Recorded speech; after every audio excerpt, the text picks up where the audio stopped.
Hello everyone, welcome to my channel. I'm Luke and I do perfume reviews. If you're a regular, welcome back. If you're new here, please consider subscribing if you like this type of content. If you like this video, like it, leave a comment if you wish to. I really enjoy reading your comments and I love interacting with you. I always respond. Today I'm doing the I love perfume tag. This is a very old perfume tag, but I find it very interesting and I love watching other people do perfume tags. So I thought I'd film one myself. No one actually tagged me, so I'm just tagging myself. So without further ado, let's get into the video. Question number 1. What was the first perfume you ever purchased? I think it was Givenchy Pie, but I'm not entirely sure because that was in high school. And a couple of years later, or maybe in my final year of high school, I purchased my first Dior Poison from Dior, as well as my Dior Addict. But I also had other perfumes like Burberry Brit, the men's version, and the original Rochas, so Rochas for men as well, and possibly a couple of others that I can't really remember. But I was very much into Dior at the time. I still really like Dior perfumes. I have a bunch of them in my collection. I have a full video on my Dior perfume collection. Go check it out. When it comes to Givenchy Pie, it's a very nice vanilla scent, a bit masculine leaning. Honestly, it's a great perfume. I still think it's a great perfume. I wouldn't wear it again. I wouldn't repurchase it. So some perfumes are forever and some perfumes just come and go. That's the reality. And I move on. Question number 2. What's your signature perfume? Well, I don't actually have a signature scent at the moment because I'm using so many different perfumes every day. I don't have the smallest collection and I try to use everything. And I can tell you about my signature scents from the past. Givenchy Pie, as I mentioned, was my signature scent in high school. Hypnotic Poison as well was my signature scent at one point. I think in my first year of university, and then it was Dior Addict for a year or two. But I always had other fragrances, so I can't really say I was ever a one perfume kind of person. Sometimes I wish I was, but you know how it is. Let's move on. What's your most recent perfume purchase? I'm currently waiting for 3 more bottles in the mail, but I'll only talk about the one that I already received. And this is a backup decant of Absolute Aphrodisiac from Initio. This is 8 milliliters. I have another backup, and when I use this up, because it's one I absolutely love, I'm probably going to buy the original. It's very expensive, but I just absolutely adore this scent. It's a sweet, cakey vanilla scent with a strong animalic note, which makes it smell very sexy and inviting. I absolutely adore this. I used up 2 decants and I've got 2 more. I ordered this decant from a monthly perfume subscription website, and unfortunately they only let you order the same fragrance once every 6 months. So I can't buy it again. If I use this up, I'm going to have to get the biggest bottle. Unfortunately, it only comes in 100 ml. And I also have to say the performance on this one is not the best.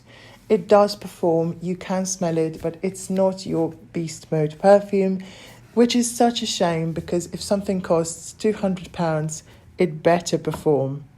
Question number 5. What's your favourite spring-summer perfume? My favourite springtime scent is Amarige from Givenchy. It's a classic 90s style opulent floral with notes of tuberose, mimosa, jasmine, gardenia, vanilla, peach. It's an opulent floral bouquet with incredible sillage and lasting power. This is truly one of my favourite floral perfumes, and it's an absolute powerhouse of a fragrance, as well as a masterpiece created by Dominique Ropion in 1991.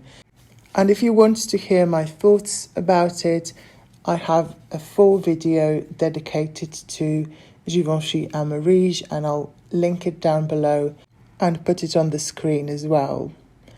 Question number 6. What's your favorite fall winter perfume? If I had to choose one, it would be Chanel Coco.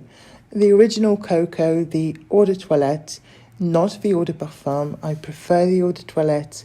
I did talk about it in my previous video, so I'll just say that it's the perfect spicy ambery oriental that smells like $1,000,000.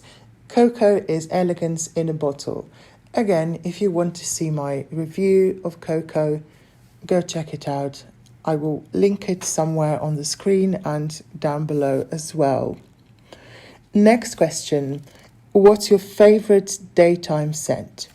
Honestly, I can't really think of any particular daytime scents that I've been enjoying at the moment, just because in the autumn and winter I tend to wear heavier fragrances.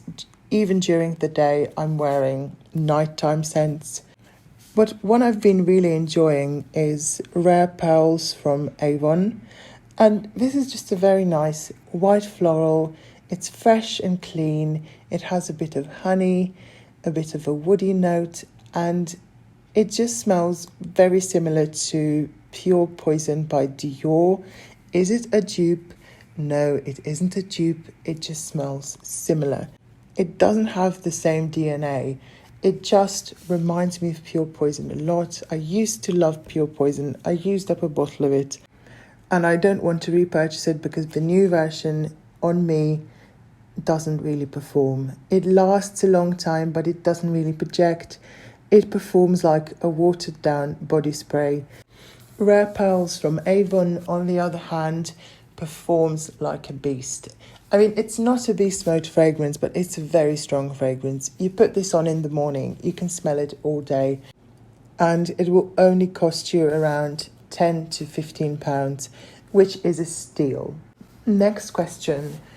What is your favorite celebrity perfume? Well, I can't think of any celebrity perfume that I have in my collection. I made a mistake. Of course I have one. Passion from Elizabeth Taylor. Passion is your typical 1980s powerhouse perfume. It's incredibly potent and it's somewhat similar to Isatis by Givenchy. It's your typical white and yellow floral with lots of amber, woody notes, oak moss, honey, and lots of animalic civet.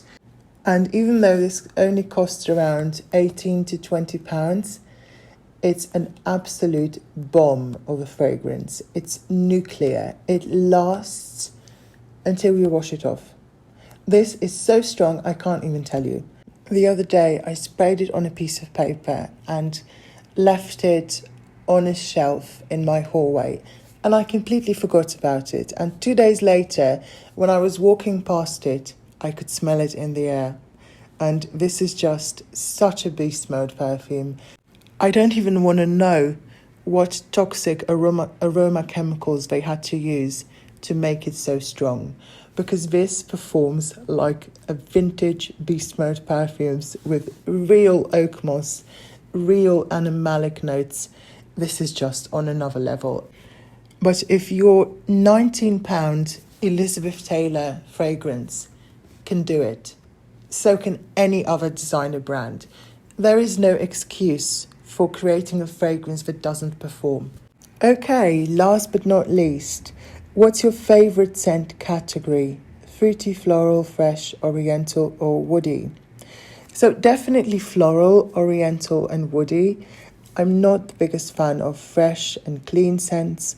I do own a few, but I definitely prefer my perfumes on the ambery, oriental, sweet side. I prefer lots of vanilla, amber, opulent flowers like tuberose, jasmine. I like florals too, but I prefer it when they're mixed with warm, ambery accords.